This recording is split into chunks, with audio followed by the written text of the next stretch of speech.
Yeah, man. I'm excited to talk about the Stardom here.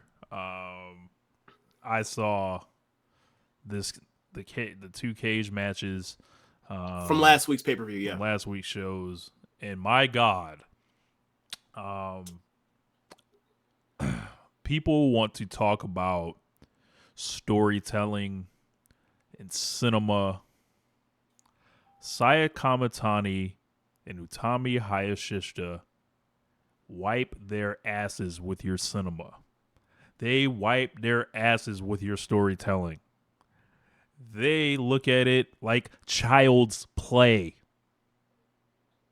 Um, I guess I just want to jump to the main event first for yeah, that that's fine. show That's with fine. the Queen's Quest versus Oedo Tai. Loser leaves the unit. Um, this was a phenomenal match. I think it is a match that even the dumbest person alive could understand, right? Like like I could sit a fucking 5-year-old down and tell him to watch this and follow what's happening.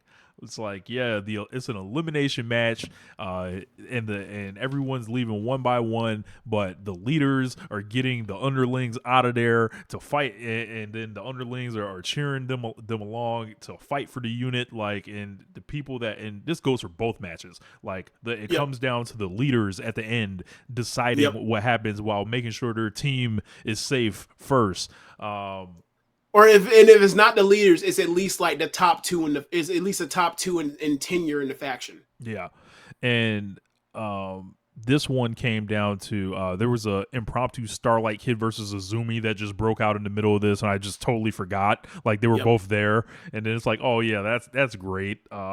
There was I think this was like the Natsuko Tora Legacy game. So if you were a big Natsuko Tora fan, what's up, Velkej? I would probably be standing on the crate yelling about it till the end of time because This you're not going to get this is many opportunities here. this is like the match you fill in for what you thought was going to be that match she had versus for the Red Belt versus Utami, where she tore her knee and they had to throw it out. You'd be like, well, I lost that, never got my chance. 10 minutes in or 8 minutes in is looking real good for her, and then it's like it gets vanished, and like nobody really wants to like. You can't even know what to do with that match. You'd be like, damn, that's unfortunate for her. Like she's gonna have her match or whatever else. And then this match is like, oh, just replace it. And I mean, I'm pretty sure it's better than what that match was going to end up being, even by the time you got to the end of it, as well as it was going. And This is one of the better tag matches in Stardom history, or multi-person tag matches, or multi-person matches in Stardom history. It just is. like I just watched a 5-on-5 with the Elite and the Blackpool Combat Club last week, and then a month Rich, before. this happened the same day. Yeah, this was the same day as that. So when we're talking about like a totally different kind of great match here, like Right. this one was more like this thing comes down to Saya Kamatani and Utami, and then Saki Kashima is in the ring, and then it's almost like that moment of truth, like because obviously a lot of those problems that Saya Kamatani and Utami have been having, and Momo jumps up there with the bat, like do it, like make your decision, and there was not 20 minutes of action before this that where nothing happened. There was Right. none of that. There was Saya, blast Momo with the bat, and helps Utami and basically shows her like, I'm with you. After Utami sacrifices herself and sends Saya out of the cage with the ladder. And it So wasn't even just her. Like throughout the match, like Lady C was like, "I'm gonna help Lady C get the hell out of here." Utami, yeah, like it was multiple people that Utami, because like a lot of this was, it wasn't just that they were at odds. It was that like Utami was feeling the pressure of, she lost the red belt from to Shuri, and like she's been like put on ice, right? Throughout the year and change. And then like at this point, like right after the Yokohama Arena show, like they start having malfunctions at the junctions, and like Kamatani's like, "Hey, you're the leader, pick it the fuck up." And like, but she's saying it obviously way more politely than I am saying it, but like even nonetheless, like Utami was like, "How dare you even question, me, right? And like Utami, like she was leaning towards the dark side, leaning towards turning heel, not necessarily Oedo Tai, but leaning towards like turning and moving on. And like as this all is happening, like she is literally like pulling her people out the cage, because like the rule is the last person that's left in the cage is a person that has to be exiled from their faction. So like she's like, Lady C, we ain't do this Lady D shit or whatever else. We're not gonna let you turn over and join Cosmic Angels or join God's Eye. Get your ass out of here, right? Kamatani, you get out of here too. Azumi made her own way to get out of here. She's Azumi like, nah. she was like, I'm gonna jump off this goddamn cage and then literally run up out the other side. Like right, this shit was hilarious, bro. If Azumi ever gets like exiled out of Queen's Quest, I think it might cut me deeper than anything that's ever happened in this promotion. But yeah, man. So it gets down to the closing stretch, and it's like, and then like it's Utami in there by herself, which is the real drama of it, with Saki, who's hurting and laying and on the mat, versus Natsuko. And Natsuko and Utami have been basically the mouthpieces for this iteration of the Oedo Tai Queen's Quest stuff.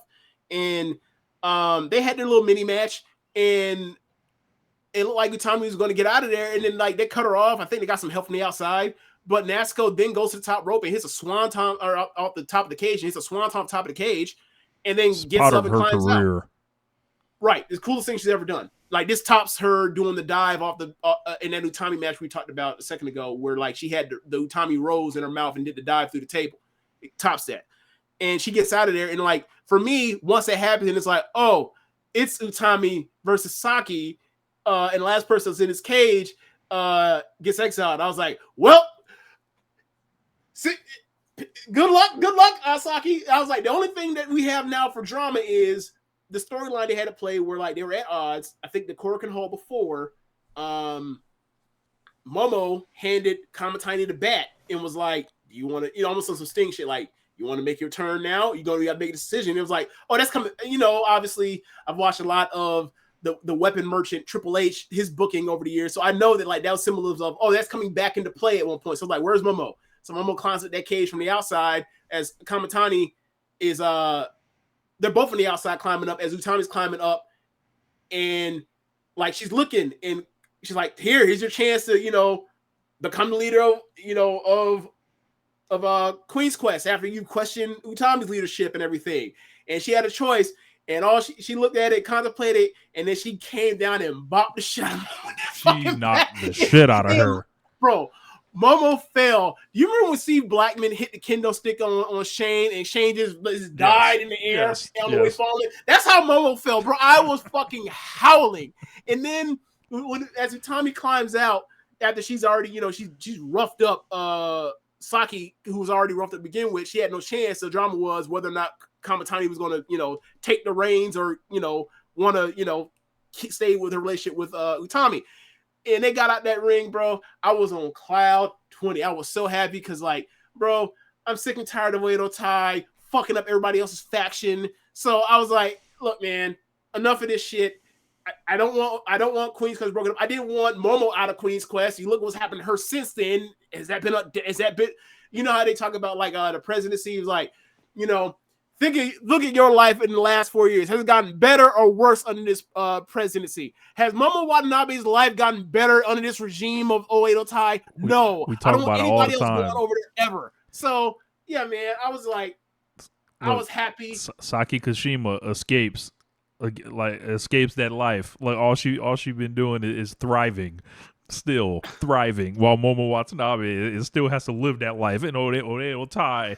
So they celebrate. Queen's Quest celebrates and everything, and then they get in, and then Oedo Tai gets in the ring, and they put the boots to poor Saki, and I was like, that was sad. That was sad too.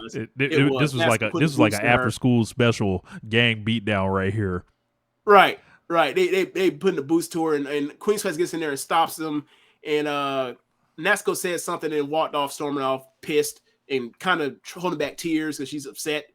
And then like and then Azumi was like, I mean, you want to get down? You want to join? You want to join Queen's Quest? And I was like, I don't like that. And then Saki rolled down and walked off.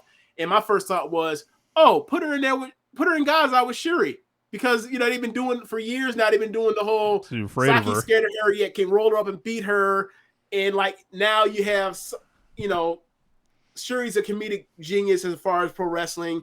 Saki's funny as fuck. You can do the odd couple or geek or killer in geek pin eater tag team thing, and you can add, inject some charm into or more charm into God's Eye after Shuri. So I was like, I would like to see that. That's actually what they did the next week.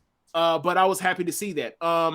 So you have any other thoughts on that cage match? I thought it was great. I ended up watching it like with no sleep, but like so I was basically like on my 23rd hour awake, but I still gave it 4.5. I loved it.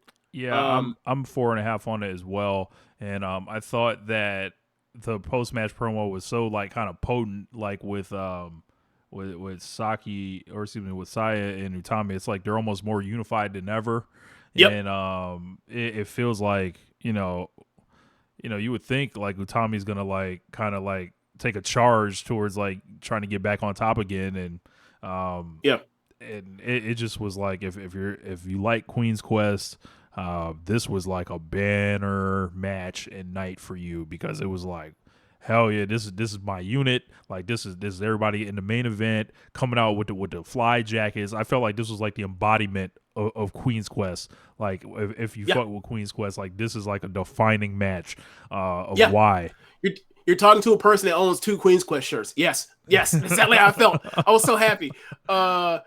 So, given the turmoil they were having, I thought that this still be going on, given what they did at the pay-per-view yesterday. But I going into all the turmoil, I thought that like this was leading towards a Grand Prix final for Kamatani versus Utami, and whoever wins, that was going to be the final. But that still could be at play, but who knows? But I thought that the way this match is laid out, because we were watching, there's Hina and Rina in there, and Amasaki and Lady C and Roaka, and you're just thinking like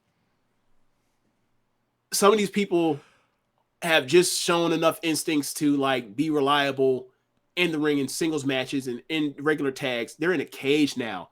And I was like, how are they going to be able to do this? How are they going to be able to get people out of here? And also like, given that this is a main event, they've been building this Kamatani and Utami tension since late April, or maybe beginning of May. Like, how are they going to like have like what is a result that's going to be someone gets exiled that will feel genuinely earning of this, right? Because a lot of people were saying like Lady C gets out of it. I'm like, so you're doing a pay-per-view main event cage match, and the person gonna kick out is like at best the 4th person in the faction. That's not really appropriate. Yeah, the story's there because of the Donna Del Mondo teasing early in the year, but like that's not fully appropriate. Like that's underwhelming. So when they threw out Saki, it was like, well, Saki's second longest tenure Oedo Tai member. She's the only one that's with the championship right now. She is sometimes, given they have like a 4-headed snake of who's the top person, like sometimes she's one of the 4, or not, she is one of those 4 people. Like she can beat anybody, she can also lose anybody because of the thing. So it's like, okay, this is appropriate. So I really enjoyed like watching the fundamental construction of this match, and also getting to like do Utami Kamatani stuff. It was really well done, and like crazy high spots left and right. Yeah, like if you don't watch Stardom, this is a match where you get into, like Rich said, like storytelling will in the match, the moves in the matches will in the match will carry you, but the storytelling will be like, oh, okay. So yeah, like it doesn't have to, be half of the match is nothing to get to, to enjoy it. Like this is the match as I'm watching, the summer or the Money in the Bank main event, where I'm just like, what the fuck is this? Why can't it be both? Yeah, phenomenal match. So Yeah. before that, watched a Artist of Stardom